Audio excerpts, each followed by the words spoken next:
Durante casi 300 años, la planta de la vainilla fue el dolor de cabeza más grande de la botánica europea. Florecía en los mejores jardines botánicos de Francia, de España y de Italia, pero se mantenía completamente estéril. Nadie podía obtener el fruto. ¿Por qué?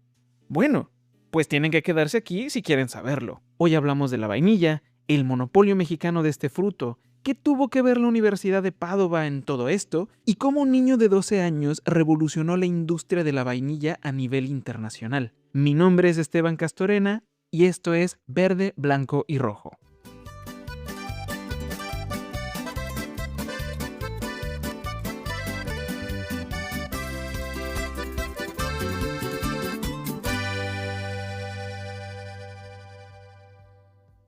Para empezar, hay que ubicar geográficamente a nuestra protagonista. La vainilla se distribuye de forma natural por una buena parte del territorio de Latinoamérica. En México la encontramos en zonas tropicales, ya sea del lado del Pacífico o del Atlántico, y en Centroamérica está presente en Guatemala, Belice y Honduras.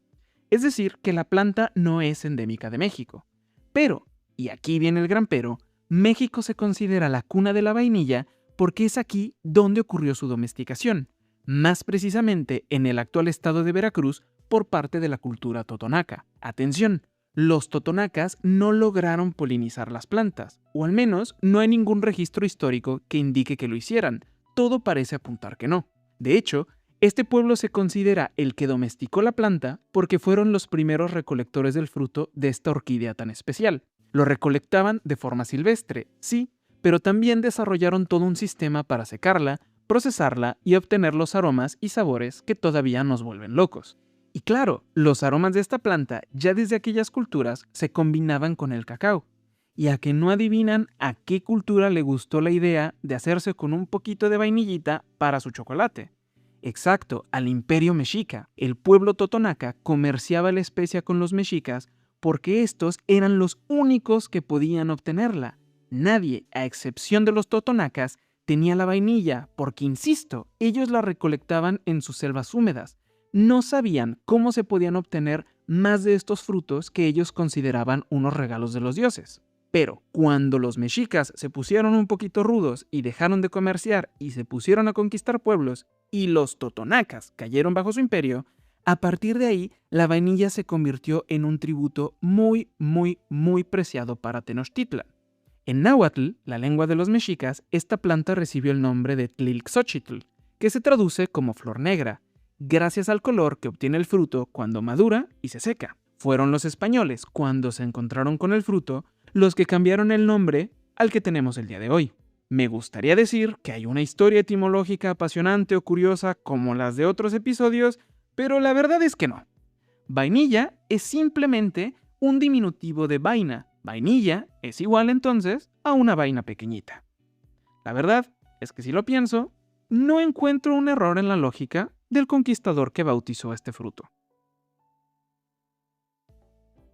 Como se podrán imaginar, fueron los españoles los que introdujeron el fruto en Europa. Y sí, otra vez fue Hernán Cortés. Sorpresa. El encuentro del conquistador de México con la vainilla se dio durante su primera reunión con el Tlatoani Moctezuma. El emperador le ofreció a Cortés una copa de chocolate aromatizado justo con este fruto. Esta reunión internacional para echarse un chocolatito ocurre en 1520, aunque ya algunas fuentes señalan que la planta ya había llegado a Europa ese mismo año, tal vez con otras expediciones en el continente.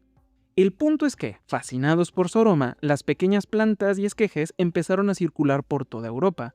Las personas acaudaladas pagaban una fortuna por tener acceso a la vaina, así que se les ocurrió cultivarlas en invernaderos. Pero no, chiquitos, la vainilla daba flores hermosas, claro que sí, pero nada de frutos. No, no, no, no, no, ninguno. A lo largo y ancho de Europa, durante casi 300 años, fueron completamente incapaces de obtener los frutos. Al no existir sus insectos polinizadores en el viejo continente, las flores nunca venían fecundadas, lo que obligaba a los europeos a seguir importando las vainas a precios exorbitantes desde México, o bueno, la Nueva España.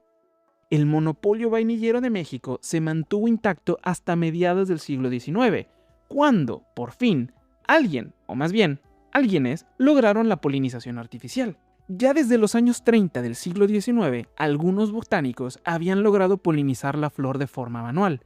El problema es que era un proceso carísimo y muy complicado, tanto que no eran métodos rentables y no dejaban espacio para hacer negocio a gran escala. Pero llegamos a 1841 y en este año cambia absolutamente todo. Dos personas en dos lugares completamente distintos y con historias y realidades totalmente diferentes encuentran métodos viables para polinizar la orquídea de forma manual. Viajemos primero al norte de Italia, concretamente a la Universidad de Padova. Allí, el profesor Roberto Pisani y su asistente Giuseppe Clementi lograron idear un método exitoso de fecundación artificial en el jardín botánico de la universidad. Gracias a su aportación, Pisani consiguió una medalla muy importante de la época, pero nada más. Como mera curiosidad, les comparto que el trabajo de Pisani está completamente digitalizado y se llama Del metodo e delle avvertenze che si usano nell'orto botanico di Padova per la cultura, fecondazione e fruttificazione della vaniglia. Ahí, el botánico italiano describe detalladamente la anatomía de la planta, sus observaciones y el método de polinización artificial que desarrolló. Italia había logrado, por la vía de la ciencia ilustrada, romper el maleficio del fruto estéril. Pero tengo que decir que los trabajos de la Universidad de Padova no fueron los que revolucionaron el mundo vainillero.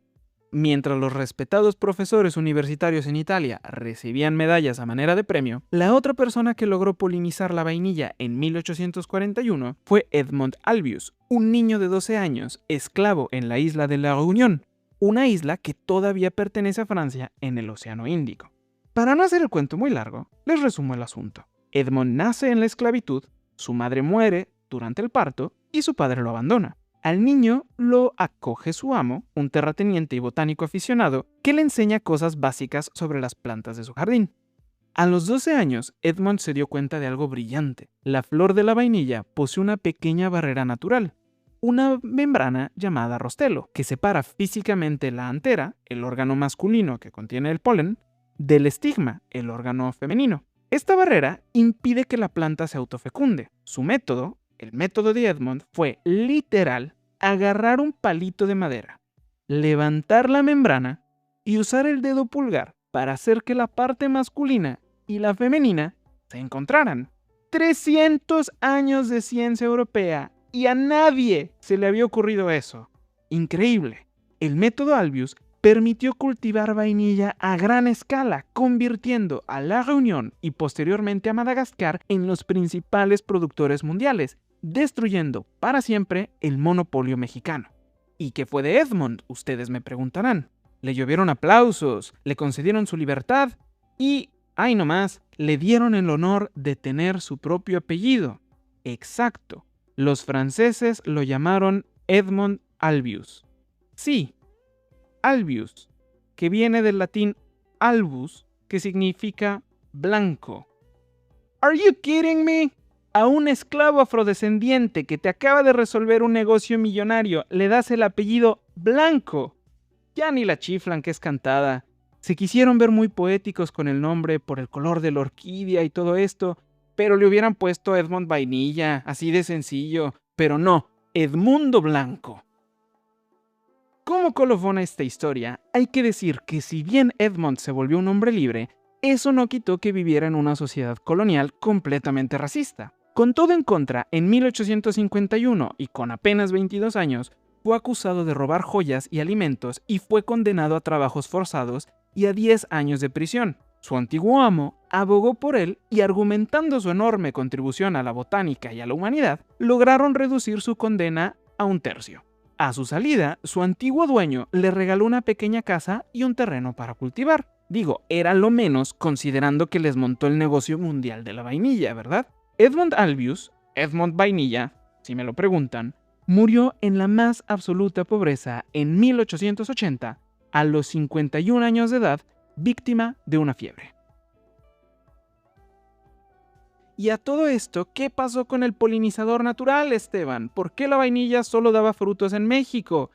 Ya les contesto. Resulta que por más de 300 años hubo muchísimas hipótesis a esta pregunta. Se llegó a creer que el polinizador original se había extinguido. Sí, en serio.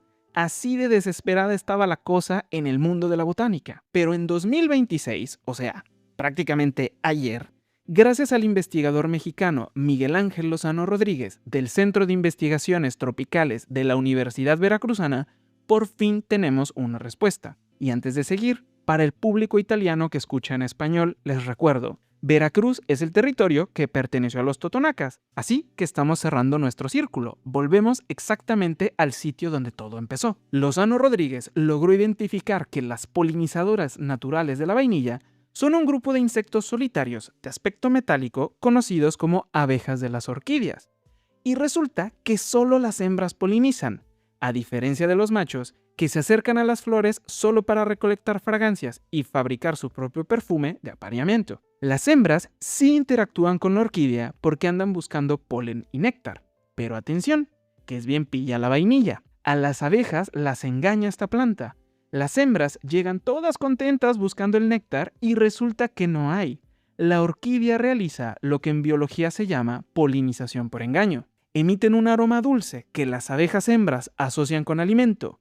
Al entrar a la flor y buscar la supuesta comida, el polen se adhiere a sus cuerpos y completan la fecundación al visitar la siguiente flor.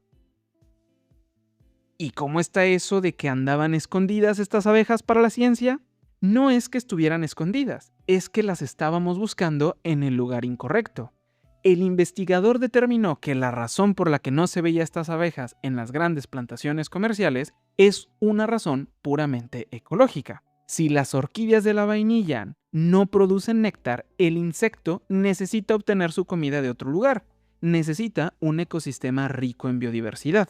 Las abejas de la orquídea solo proliferan cuando la vainilla se cultiva junto a otras plantas que, efectivamente, ayuden a las abejas a no morirse de hambre. La deforestación, los monocultivos aislados de vainilla y el uso excesivo de pesticidas impidieron que este insecto pudiera acercarse y cumplir su función.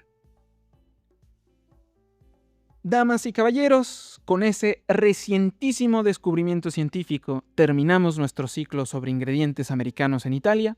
El próximo lunes cambiamos completamente de eje temático. En un par de semanitas empieza el Mundial y creo que vale la pena explorar las relaciones entre México, Italia y el fútbol. Los espero la próxima semana. Muchas gracias, yo soy Esteban Castorena. Como siempre, gracias totales por prestarme unos minutos de su tiempo. Les recuerdo que me encuentran en Instagram como @picodindiamxit. Cuídense mucho, besitos y abracitos.